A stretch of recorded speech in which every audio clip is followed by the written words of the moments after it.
Good morning. This video is something I've been wanting to do a long time.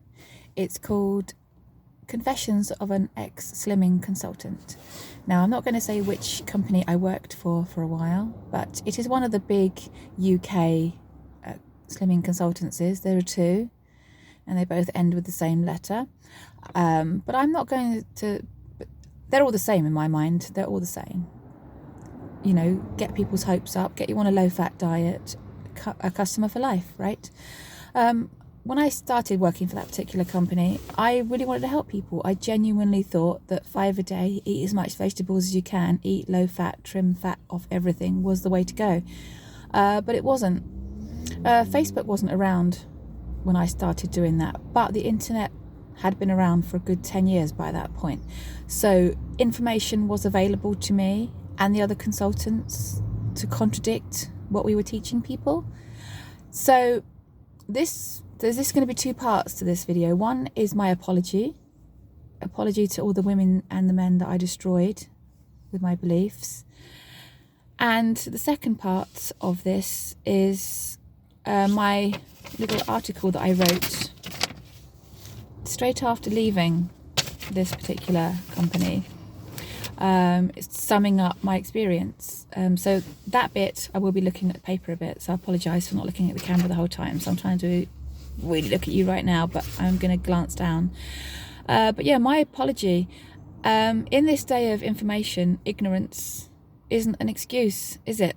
And if you're doing something that you believe to harm people, you know, you can get in trouble for that. Luckily, I'm probably not going to get in trouble for this because it's just food, and people don't seem to get in trouble these days for giving out shitty diet dogma, shitty diet advice.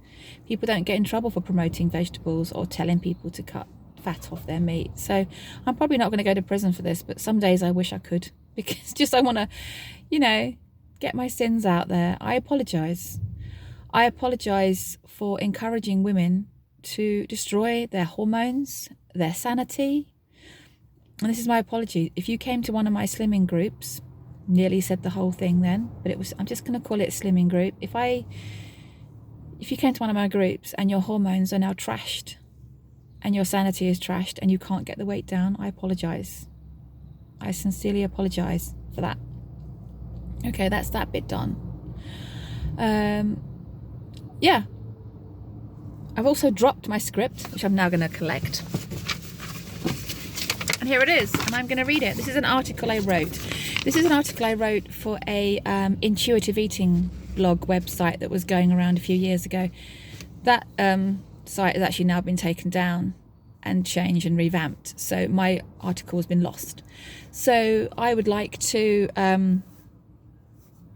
just read this to you, because this is my experience as being a consultant in a large company of people who are just looking for customers for life, really. And I feel bad that I was part of it. I feel guilty every time I told someone to eat as much pasta as you can, eat as much rice as you can, eat as many potatoes as you can, eat as many green leafy vegetables as you can. If you're really struggling, we have another extra super plan that I keep in my briefcase down here for the strugglers, and that one, eat as much vegetable as you can. So I probably caused people some kidney stones along the way as well, and I apologise for their pain too. And this is my recount, an article that I wrote. Confessions of a Slimming Consultant. When I write this article, I'm referring to the dieting industry as a whole. I'm not particularly picking on one company. They're all the same. They're just a single brick in a whole wall of misery, in my mind. My first dieting experience was actually quite late compared to other girls. My father insisted I was fat. I wasn't. I was 19 at the time, and I should have been out partying and having a good time, but I wasn't. I was struggling on a 1,000 calorie a day diet, which was quite typical at the time. Slimming magazine was big in 1995. I don't know if they're still going. I hope they're not. My best friend was also consuming 1,000 calories a day, avoiding fat at all costs, eating Shaper's ready meals and going to bed early because we couldn't face living with a hunger. As a result of this, I associated slimness with hunger, so when I discovered food optimizing in 1999, I was excited to be able to stuff my face all day long. with fruit and vegetables and pasta and rice and potatoes and all those things.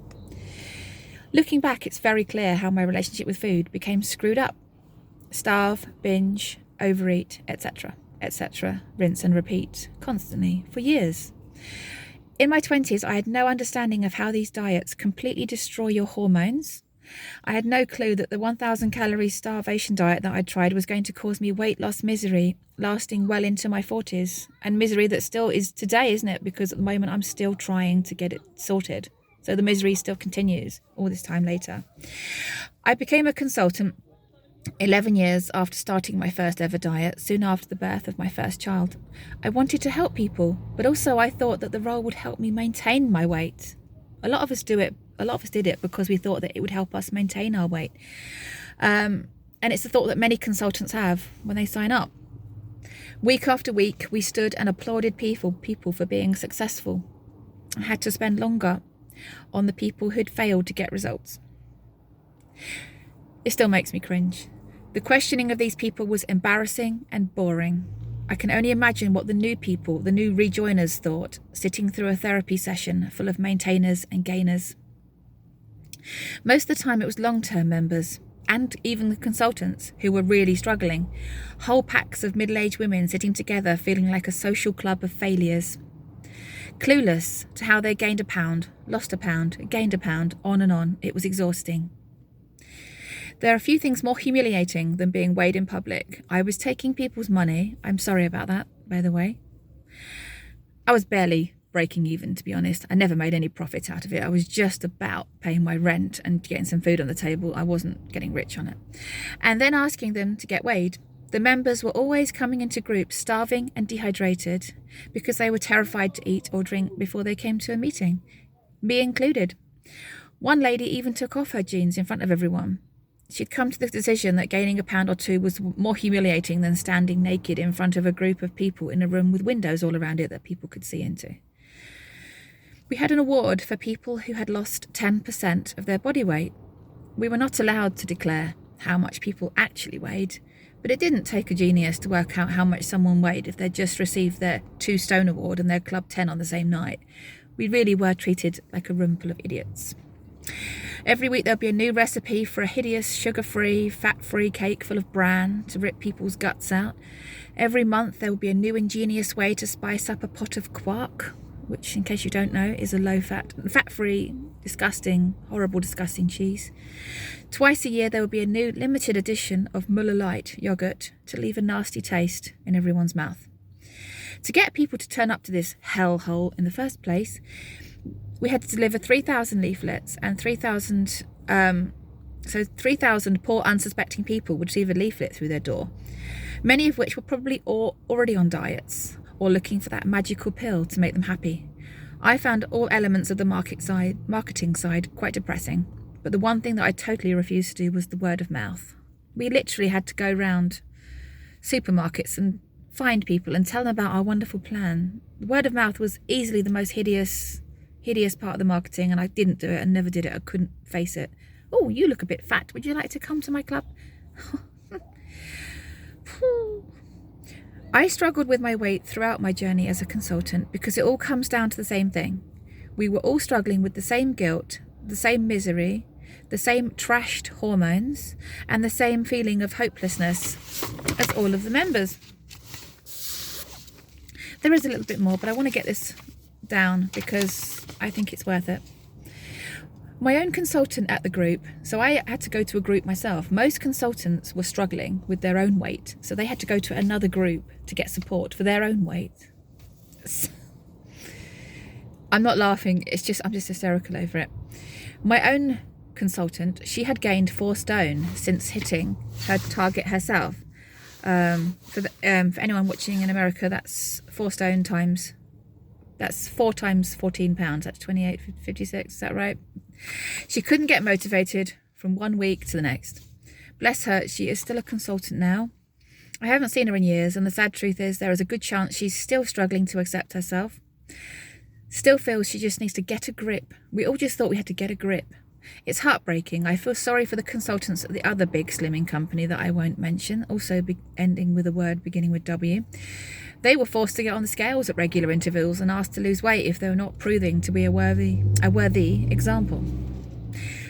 I remember once at a regional consultant meeting, we were asked to stand up if we were at targets ourselves. Only one person out of 100 stood up. I still don't know if that was an exercise in humiliation or some other point that I'd missed, but it spoke volumes to me. Living on extra lean mince, fat-free cottage cheese and Quorn mince was miserable. That's another thing. They really promoted vegetarian alternatives to meat.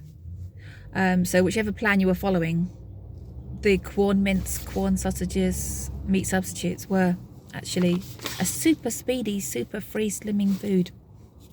I'd forgotten to mention that before. But it was unsustainable and humiliating. The saddest thing about that day was that every other woman in that consultant meeting was most likely just telling themselves, just to get a grip. If you get a grip, you will be a success too. In the space of 3.5 years, I went from feeling genuinely ecstatic about helping people to feeling utterly deflated when I realised I was just compounding their problem and making them sicker and not helping them at all. I lost my faith in the slimming industry a few months before leaving my role as Chief Soul Destroyer. I cannot even begin to explain the numbness I felt turning up at group every week once my fire had gone out. I started seeing every new member walking through the door as victims instead of members. They were looking at me with desperation in the eyes, and instead of being excited to help, I just wanted to cry. I'm also one of those victims. Despite really thinking I was cured, I have just completed another cycle of binge diet. Actually, this article was written 10 years ago, but actually it's still true. It's still true because I'm still messing about, as you know. Not now, though. I'm doing incredibly well. I'll tell you about that in another video. I'm finally waking up and utterly ready to finally end the years of feeling a totally fat, useless failure. Having to listen to my opinionated, skinny mother-in-law hasn't helped, but at some point, I need to stop blaming others and take responsibility for my own happiness and health. In reality, the plan was just difficult to follow for most people. Every group had their shining examples. A small handful, 5% of target members, that were just happy to follow it. They either genuinely loved tasteless food or were just so incredibly brainwashed that they just followed it year in and year out. We, of course, made a big deal of these rare specimens and used to use them to inspire the other members and ourselves. My guilt has worsened recently as more and more evidence emerges about the health benefits of real butter and proper food with natural fat in it from an animal. Animal fat. I feel sick every time I see women piling Muller-Lite yogurts into their shopping trolleys, and I can hear their bodies screaming for something that's natural and not just a complete chemical shitstorm. I contributed to that brainwashing, and I am working on forgiving myself for taking part in an industry I now despise. I'm taking care of myself and my family, and finally can say that I will never contribute to the diet industry or have anything to do with it again. Thank you for listening to that. That was slightly long. I like to keep my videos less than 10 minutes so that I don't bore you. But yeah, I apologise. I apologise for trashing people's guts, hormones, sanity, taking money away from them to humiliate them, and to helping them to feel completely miserable. In this day of knowledge, ignorance is no excuse. I could have researched thoroughly into food to find out if what I was saying was actually correct. In those days, I think it was pretty harder to find than now. I think there's a lot more information now about the benefits of red meat and fatty meat and not. I don't think there was any information on the internet about how bad vegetables really were. So, but there probably was information somewhere had I been interested enough to look. So I apologise, and I'm hoping you enjoyed the video. Coming up, I'm going to be doing several videos. One is called The War on Meat, The Real War on Meat. Has my shape changed on Carnivore? The answer is yes, but I'm going to go into that more. There will be my 30-day update and my 90-day update. Very happy to say that I'm still off the cheese, still off the sweeteners and off the caffeine, and my body is changing. My clothes are looser and I am feeling amazing at the moment. So it's looking good. It's looking good, guys. So you have a great day, and I hope you enjoyed the video. If you want to help me shame the slimming industries, share it with people you know. Take care. Bye.